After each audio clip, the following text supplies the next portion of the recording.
chosen disciples. You will hear from each of them, discover what discipleship meant to some, learn how many of them were chosen, relive the tragic betrayal of one. Their testimony dates back centuries, but their example of serving Christ lives today, not just for church leaders and missionaries, but for you. The faith of Peter, the love of John, the belief of Thomas, all these must live in your heart. For discipleship is not something that was practiced only by a dozen men when Christ lived on our earth. It can be practiced by each of us now, today, on the same earth. Though we may lack the boldness of Peter or the practical business mind of Matthew or the zeal of Simon, each of us can serve in our own way. For each of us has a talent, an ability, a gift which we can use in this service. Is your gift or talent a little one? It doesn't matter. Remember Jesus' words in the parable of the talents. Well done, my good and faithful servant.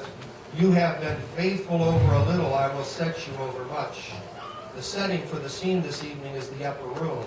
There's an air of expectancy over this gathering. All the disciples can sense that something's about to happen. Suddenly Jesus says, one of you will betray me. This is the scene as each of the 12 reacts to these unbelievable remarks. Imagine a darkened sanctuary that suddenly flashes a spotlight on the stage and Da Vinci's Last Supper appears live before you. There is a gasp in the audience. This evening, you are going to experience Peter's role in the Last Supper. Since we are new to this area, we'd like to explain a little bit for you. We moved here from Elgin, Illinois, about 5 years ago. No, make it 9. Elgin is about 40 miles from Elgin. When my husband, Tryst, was a sophomore in high school, he was asked to join the Last Supper. In the church his family had been members at for 50 years.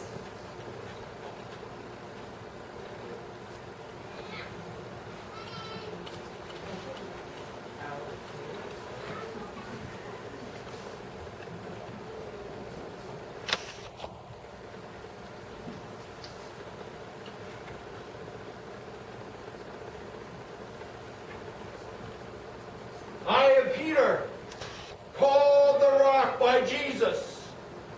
Though I saw the Master heal lepers and restore sight to blind eyes, even though I saw him heal my wife's mother and raise Jairus' daughter from the dead, I still did not know who he was. Until the day he asked us, whom do they say that I, the Son of Man, am? Even I, usually quick to speak, often much too quick. Even I had no answer. But then the words came to me, Thou art the Christ, the Son of the loving God. It was I who miraculously walked on the Sea of Galilee until I became afraid. And because of my fear, I began to sink beneath the waves. Save me, Lord! Save me, I cried! And it took only the touch of his hand to save me from all my doubt and skepticism. It was I who impulsively slashed off the ear of the high priest's slave in the Garden of Gethsemane. Peter the bold, Peter the brazen, ready to fight armies for his Lord. Yet just a while later, I ran away and left him there alone. A few minutes after that, I denied my master again. 3 times I failed him. He signaled by the crowing of a cock. But there's much to be learned from my shame, my impulsiveness, my failure.